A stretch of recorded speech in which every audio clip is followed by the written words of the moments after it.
ሰላም እንዴት ናችሁ? የፓርስ ቀለም ነው። ዛሬ ደግሞ የአማርኛ ፊደላትና የእንግሊዝኛ አቻቸውን በድምጽ ማለት ነው ክፍል 6 ይዘን መጣና ከገ እስከ ፈ ማለት ነው። ይህን ቪዲዮ እስከ መጨረሻው ተከታተሉ። መልካም ቆይታ ይሆንላችሁ። የመጀመሪያው ገ ነው። ገ እንደዚህ አድርገን እንጽፈዋለን። የሚወከለው በጂ ኢ ነው። ጂ ኢ ብለን እንወክለዋለን። ጉ ከጎኑ ቅጥያ ከዛ በጂ ዩ ይወከላል። ጊ በጂ አይ ይወከላል። በጂ አይ ጋ በጂ ኤ ይወከላል። ጌ ቀለበት እናደርግና ጂ አይ ኢ ብለን እንወክለዋለን። ግ ሳድስ ፊደል ስድስተኛ ፊደል ስለሆነ በጂ ብቻ ሪፕሬዘንት እናደርገዋለን። ጎ መጨረሻው ጎ ነው። እንደዚህ ከጻፍን በኋላ ሪፕሬዘንት የምናደርገው በጂ ኦ ይሆናል ማለት ነው። ቀጥሎ ጠ ነው። ጠ ባለ 3 እግር ነው። እንደዚህ እናደርግና በቲ ኢ እንወክለዋለን። በቲ ኢ ጡ ከጎኑ ቅጥያ እናደርግና በቲ ዩ እንወክለዋለን። ጢ ጫማ እናደርግና በቲ አይ እንወክለዋለን ማለት ነው።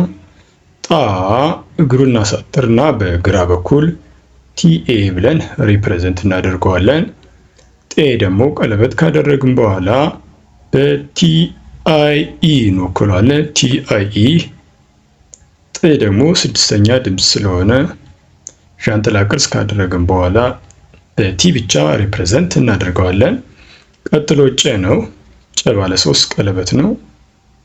ባለ 3 ምን ብለን አሳይ እናደርገዋለን እንወክለዋለን።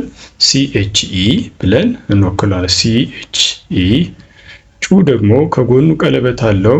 ማነው ቅጥያ ከዛ ሲኤች ዩ ብለን እንወክለዋለን። ጪ ማለት ደግሞ ጫማ ካረግን በኋላ ሲኤች አይ ብለን እንወክለዋለን። ጫ ማለት እግሩን ቤት እናሳጥራለን። በግራ በኩል ካሳጠርን በኋላ ሲኤችኤ ብለን እንወክለዋለን። ጨ አምስተኛ ፊደል ወይም አምስተኛ ድምፅ ማለት ነው።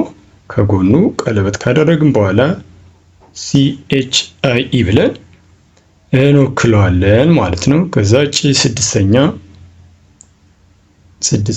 ጭ በምንድን ነው የምንወክለው? በሲኤች ብቻ ማለት ነው። መጨረሻው ጮ ነው።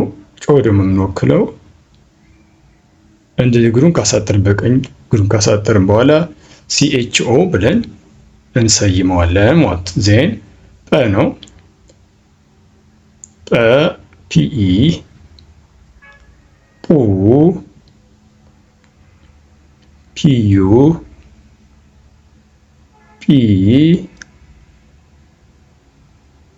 ፒ ማለት ነው። ፒ ደግሞ ፒአይ ጳ ፒኤ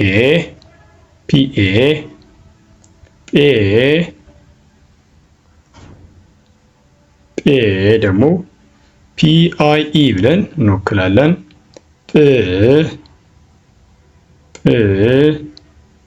ፒ ብቻ እንወክላለን። ጶ ይህ ደግሞ በፒኦ እንወክለዋለን። ዜን ጸሎቱ ጸ ነው። ጸ ቲኤስኢ ጹ ቲኤስዩ ጺ ጫማ ከዛ ቲኤስአይ ጻ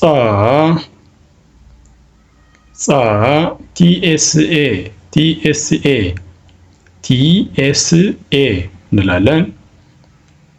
ጼ ቀለበት አምስተኛ ፊደል ስለሆነች ቲኤስአይኢ